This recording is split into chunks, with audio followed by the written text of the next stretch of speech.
सावधान, डोळे उघडून बघा आणि कान देऊन ऐका, कारण ही केवळ कानांनी ऐकण्याची गोष्ट नाही, तर अंगावर रोमांच उभा करणारा साक्षात अनुभव आहे. ज्यांना वाटतं की पैसा आणि सत्तेच्या जोरावर ते कोणालाही चिरडू शकतात, त्यांच्यासाठी हा त्या आदमापूरच्या राजाचा सणसणीत इशारा आहे. ही कथा नाही, हा त्या महादेवाच्या अवताराचा जिवंत न्याय आहे, जो माजलेल्या अहंकाराला एका क्षणात मातीत गाडतो आणि दाखवून देतो की या सृष्टीचा खरा मालक कोण आहे. रणरणत ऊन होतं. माळरानावर रक्तासारखी लाल धूळ उडत होती. आसमंत एवढा तापला होता की साक्षात निसर्गही श्वास रोखून धरल्यासारखा वाटत होता. हजारो मेंढ्यांच्या गळ्यातील पितळी घंटांचा तो टणटण आवाज एखाद्या धोक्याच्या सूचनेसारखा वातावरणात घुमत होता. आणि त्या प्रचंड कळपाच्या मागे जगाच्या फिकीर सोडून शांतपणे चालला होता तो मामांचा एकनिष्ठ भक्त. अंगात साधी कफनी, खांद्यावर काळं घोंगडं, एका हातात वळणदार काठी आणि कपाळावर मामांचा पिवळा धमक भंडारा. त्याच्या प्रत्येक श्वासासोबत, त्याच्या काळजाच्या प्रत्येक ठोक्यासोबत एकच महामंत्र घुमत होता, बाळू मामाच्या नावानं चांगलं.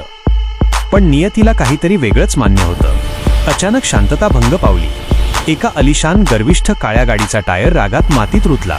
सत्तेच्या आणि पैशाच्या नशेत अंध झालेला एक श्रीमंत माणूस, ज्याला वाटत होतं की संपूर्ण जग त्याच्या खिशात आहे, तो तावातावाने गाडीतून बाहेर पडला.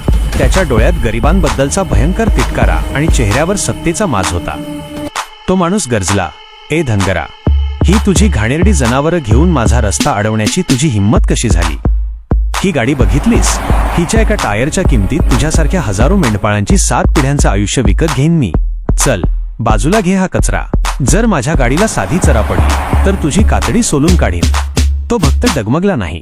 त्याच्या चेहऱ्यावर ना भीती होती ना धास्ती. त्याने अतिशय शांत पण करारी नजरेने त्या श्रीमंत माणसाच्या डोळ्यात बघितलं. त्याचा आवाज आता एखाद्या डोंगराच्या कपारीतून येणाऱ्या गर्जनेसारखा घुमला. ए माणसा, माज तुझा पैशाचा असेल, पण ही वाट त्या आदमापूरच्या राजाची आहे. ही केवळ जनावरं नाहीत, ही माझ्या मामांची लेकरं आहेत. थोडा धीर धर. मामांची ही पांढरपुढे सरकली की रस्ता तुझाच आहे. पण लक्षात ठेव, मामांच्या वाटेत आडवा येणारा आजपर्यंत सुखी राहिला नाही. त्या श्रीमंत माणसाचा अहंकार चौताळला. त्याला वाटलं, एका सामान्य धनगरानं आपल्याला आव्हान द्यावं. कसला मामा आणि कसली पांढर? माझ्या सत्तेसमोर आणि माझ्या बँकांसमोर तुझा देवसुद्धा पाणी भरेल. असं म्हणत त्याने रागाच्या भरात त्या भक्ताच्या हातातली पवित्र भंडाऱ्याची पिशवी हिसकावून घेतली आणि तो भंडारा हवेत उडवून दिला. भंडाऱ्याचे ते सोन्यासारखे चमकणारे कण रक्तासारख्या लाल मातीत मिसळले गेले. तो माणूस हसत म्हणाला, हा बघ तुझा देव, जो माझ्या एका झटक्यात मातीत मिळालाय. जो स्वतःचा भंडारा वाचवू शकत नाही, तो तुझा काय न्याय करणार? आजपासून या मुलखात फक्त माझी दहशत चालेल. भक्ताच्या काळजात जणू वीज चमकली. त्याने अत्यंत आदराने खाली वाकून ती भंडाऱ्याने माखलेली माती आपल्या हाताने उचलली आणि साश्रुनयनांनी आपल्या कपाळाला लावली. त्याचे डोळे आता रक्तासारखे लाल झाले होते. त्याने आकाशाकडे बघून एक आर्त हाक मारली, अरे ओ आदमापूरच्या वाघा, ओ धनगराच्या देवा, ओ माझ्या बाळूमामा, आज तुझा भंडारा मातीत नाही तुडवला तर एका भक्ताचा विश्वास काळानं चिरडलाय. जर तुझ्या काठीत ताकद असेल तर या अहंकाराचा माज उतरल्याशिवाय हा सूर्य मावळू देऊ नकोस. दाखव तुझा दाखला मामा, दाखव तुझा दाखला. काही तास उलटले. तो श्रीमंत माणूस आपल्या आलिशान महालात पोहोचला. त्याला वाटलं सगळं संपलं, पण तिथं काळ त्याचं स्वागत करायला तयार उभा होता. त्याला अचानक श्वास घेता येईना.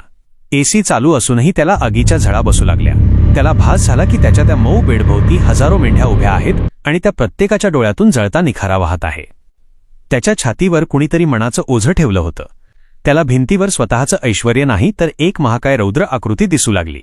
खांद्यावर काळं घोंगडं, हातात वज्रासारखी काठी आणि डोळ्यांत प्रलयाचा अग्नी असणारा तो आदमापूरचा राजा साक्षात काळ बनून समोर उभा होता. तो माणूस जीवाच्या आकांताने ओरडला, पण आवाज फुटत नव्हता.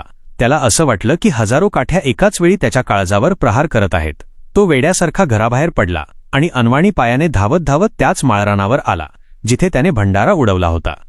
सत्ता गेली होती, संपत्ती धुळीला मिळाली होती. तो माणूस त्याच मातीत लोळू लागला. त्याचे कपडे फाटले होते. तो रक्ताळला होता. तो रडत ओरडला, मला माफ करा ओ धनगराच्या देवा, मला वाचवा. माझ्या छातीवर कुणीतरी काठी ठेवलीये. मला श्वास घेऊ द्या. मी माजलो होतो. मी संपलो. मला वाचवा.